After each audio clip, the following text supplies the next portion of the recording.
예전에는 이제 뭐 판사라든지 뭐 변호사라든지 이런 것들은 대체되지 않을 거다. 그리고 아주 단순 노동을 하는 사람은 대체가 될 것이다 라고 했었는데, 저는 모든 직업이 대체될 거라고 생각을 합니다. 왜냐하면 20년 전에 옥스퍼드 대학교에서 대체될 AI 때문에 대체될 직업을 해놓은 것들이 있거든요. 지금 보시면은 대체되지 않을 직업이 대체되는 직업으로 다 넘어갔습니다. 그리고 5년 전에 해놓은 것만, 5년 전에 대체되지 않을 직업과 대체될 직업을 조사한 것도 보시면은 지금 와서 보면은 거꾸로 되어 있어요. 그리고 불과 1년 전에 그거를 조사해 놓은 것도 다 거꾸로 되어 있습니다. 그러니까 계속 변하는 거예요. 그 얘기는 결국에 뭐냐면 모든 직업은 다 대체가 됩니다. 그러면 사람들은 뭐 먹고 사냐 이런 얘기가 나오는데, 결국 행동하는 사람이 살아남을 것 같습니다. 그래서 지금도 많은 사람들이 AI를 사용하지 않고 있어요. 한 10% 정도 사용하는 걸로 알고 있고요. 써본 사람들은 50%가 넘지만 대부분 한번 써보고 별로네 그러고 안 씁니다. 근데 이게 이제 분위기라는 게 지금 AI 쪽으로 국가에서도 AI가 중요하다라고 하고 전 세계에서 AI가 중요하다고 하잖아요.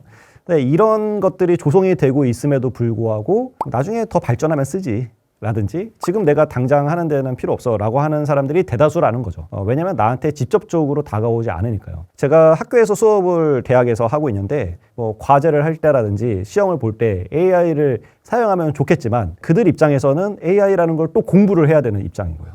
근데 내가 원래 공부를 AI를 몰라도 과제는 했었고 시험도 봤었거든요.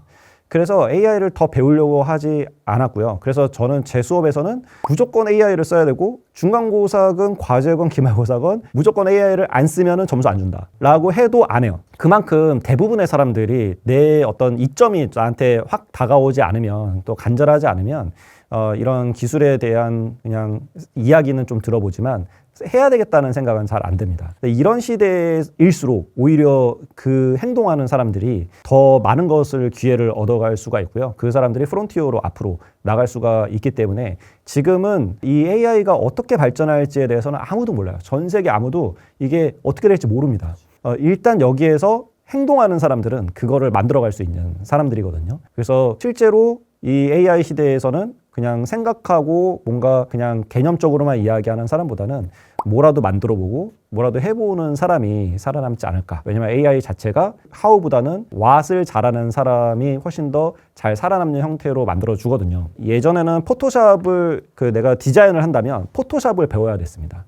how가 되게 중요했죠. 무언가를 하려고 하면 어떻게 하냐가 굉장히 중요했는데, 이제는 그냥 내가 무엇을 하고 싶다라는 게 명확하게 있으면 how를 몰라도 할 수 있어요. 포토샵을 몰라도 나노바나나를 사용하시면 그냥 포토샵이 탁 나오는 거예요. 근데 뭘 하고 싶다가 있어야 되는 거죠. 그래서 앞으로는 뭐 이미지도 그렇고 영상도 그렇고 다 마찬가지잖아요. 예전에는 예술가는 절대로 대체되지 않을 거다라고 했었잖아요. 뭐 미술가, 뭐 화가 이런 분들은 대체되지 않을 거다, 음악가 했는데 지금 뭐 미드저니만 해도 예술가보다 훨씬 잘하고요. 수노만 해도 음악가보다 훨씬 더 음악 잘 만듭니다. 그 예술 분야까지 다 넘어왔고요. 앞으로 이제 피지컬 AI라고 하죠. 로봇이 들어오게 되면은 더 많은 직업이 대체가 될 거예요. 지금 뭐 춤추는 거 뭐 이런 것들도 대체가 안 될 거다, 무용수들 대체 안 될 거다라고 지금 최근 자료에 보면 나와 있습니다. 근데 다 대체됩니다. 로봇이 춤을 추는데요, 인공 근육 섬유를 만들었어요. 그래서 그거는 사람이랑 똑같이 생겼습니다. 근육을 똑같이 인체 해부학적으로 동일한 클론을 만들었어요. 그리고 로봇이 거기 갖다 붙고 AI가 두뇌로 들어옵니다. 그러면 춤을 사람이 추는 거와 똑같이 추고 사람인지 아닌지 구별이 안 될 정도예요. 근데 24시간 춤을 출 수 있죠, 그 친구는. 그 정도의 수준까지 나와 있는 상태입니다. 이제는 내가 뭘 해야 되겠다는 게 명확하고 그걸 행동으로 옮길 수 있는 사람이 더 뛰어난 능력과 기회를 잡을 수 있지 않을까 싶습니다. 이게 거부를 한다는 게 두 가지가 있는 것 같아요. 자의적으로 하는 게 있고 타의적으로 하는 게 있는데, 이제 기본적으로 AI는 자기가 하고 싶은 말을 잘 못하게끔 막아놨습니다. 그래서 그걸 정렬이라고 하는데요. 예를 들어 폭탄 만들어주는 방법 가르쳐줘. 근데 가르쳐주면 큰일 나잖아요. 근데 AI는 방법을 알고 있거든요.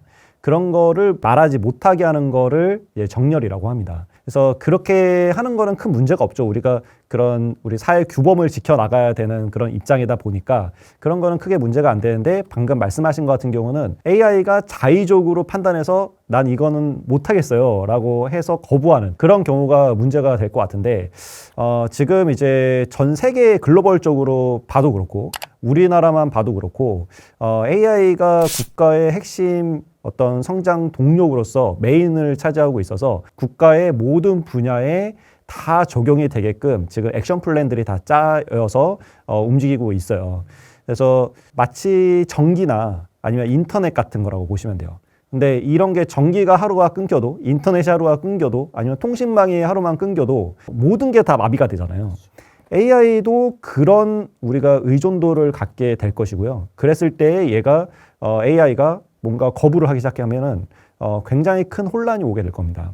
근데 이거는 만약에 그런 일이 있다면 지금 초기 단계에 그런 것들이 많이 나오는 게 좋은 게 그런 일들이 이 초기 단계에 나왔을 때 사람들이 느끼기에는 이거 품질이 안 좋은데 라고 느낄 수밖에 없어요. 내가 지시하는 거에 대해서 따르지 않으면, 그러면은 내가 보고서 만들어줘 근데 싫은데요? 라고 하면 그러면 품질이 안 좋다고 느끼잖아요. 그러면 그 AI 모델은 스스로 도태되게 될 겁니다. 그래서 거기에 대한 어떤 보완책들이 계속 마련이 될 거고요. 그렇게 해서 그런 시행착오를 겪어서 발전했을 때 그때 이제 안전한 어떤 정렬도 있어야 되고 그 모델의 발전도 있어야 될 텐데 그때 우리 사회 전반에 다 이제 됐을 때 뭐 전반적으로 다 발전이 있을 수가 있겠죠.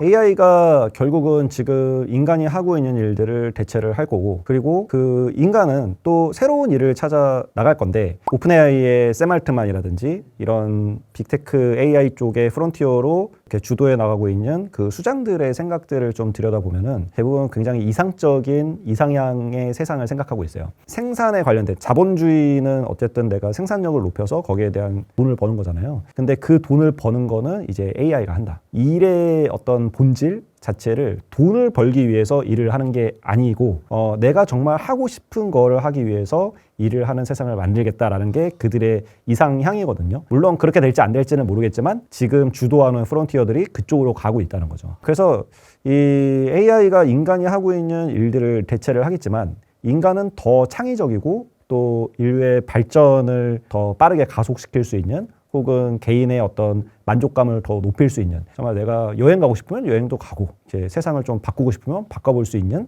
그러한 기회들이 모두에게 생기는 그런 게 AI의 최종적인 모습이 되어야 되지 않을까. 그러려면 그거를 사용하는 사람들이 더 많아져야 되고, 이런 사용하는 사람들이 이런 생각을 같이 품고 가서 사회적인 합의를 좀 만들어야 되지 않을까 싶습니다. 제가 어릴 적에 만화책을 보면은 부모님이 꾸짖었습니다. 그리고 TV를 보면은 바보상자라고 하면서 TV를 치워버리셨어요. 그리고 제가 이제 자녀를 낳아서 자녀 교육을 하다 보니까 자녀 교육을 하는 쪽에서는 스마트폰을 보지 말라고 합니다. 인터넷을 못하게 하고 게임을 중독성이 도박처럼 강하기 때문에 하지 말아라 라고 얘기를 합니다. 근데 지금에 지나와서 보면 과연 그랬을까요? TV는 바보상자였을까요? TV를 보고 꿈을 키워서 PD가 되신 분도 계시고, 만화책을 보고 꿈을 키워서 웹툰 작가가 되신 분도 계시고, 게임을 하면서 프로게이머가 된 사람도 있습니다. AI를 지금 사용을 하면서 지금 이제 반대 AI를 사용하지 말자라는 쪽에서 계속 우려감을 표시하는 거는 AI가 바보상자다라고 얘기하려는 그런 경향이 계속 짙어지고 있어요. 저는 그거를 바꿀 생각은 없습니다. 오히려 그렇게 가기를 바라는 마음도 조금 있어요. 왜냐하면 그래야 기회가 옵니다. 모두가 다 공부 열심히 하고 수학 문제 풀고 할 때 누군가는 춤을 춰야 되고요. 누군가는 노래를 해야 됩니다. 그리고 그 사람은 그 분야에서 독보적인 존재가 되겠죠. 기회를 잡는 거거든요. 기회는 실은 위기에서 오잖아요. AI를 지금 사용하는 부분에 대해서 기회를 잡고 싶은 분들은 AI를 내 생활에 완전 받아들여야 됩니다. 궁금한 게 생기면 무조건 AI한테 물어보고, 내가 어떤 감정이 들면 그것도 AI한테 물어보고, AI의 과의존성이 문제가 될 수도 있긴 하지만 지금은 의존을 해야 되는 때고요. 더 많이 사용해 봐야 할 때인 것 같아요. 그게 이제 청소년들의 경우에는 지금 이제 보고서나 이런 걸 나온 거 보면은 그런 걸 통해서 AI를 통한 어떤 정신병을 얻을 수도 있다, 이런 얘기가 나오고 있어요. 그거는 우려할 만한 이야기라고 저는 생각은 합니다. 당연히 그거를 누군가는 제어를 해줘야 되고요. 그러면 AI를 못 쓰게 할 거냐? 그건 또 아니라는 거죠. AI를 어떻게 쓰는지를 제대로 누군가는 알려줘야 되고요. 그리고 그거를 가이드해 줄 수 있는 사람이 필요한 거고요. 그리고 지금 미국과 중국을 우리나라가 따라갈 수 없을 정도로 너무 빠르게 AI가 그쪽은 강대국으로 갔습니다.